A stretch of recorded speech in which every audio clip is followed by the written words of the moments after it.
чийгээ гомдох учиргүй гэдгийг ухааруулсан. Тэд 38 настай аавыг мөнхлөн дуулсан. Тэд хацаргаа бүсгүйчүүдэн гоёруулан дуулсан. Тэд Тэнгэрлэг сайхан андуудаан хүндэтгэн эх орон гэр бүлтэйгээ хамаг бүхнээ хайрлан дуулдаг.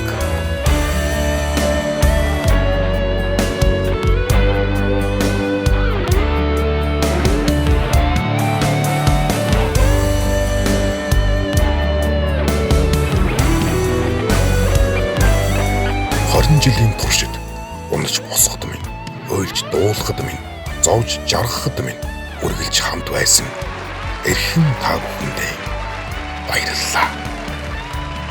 Та бүхнийг хүндэтгсэн 3 бүдүүн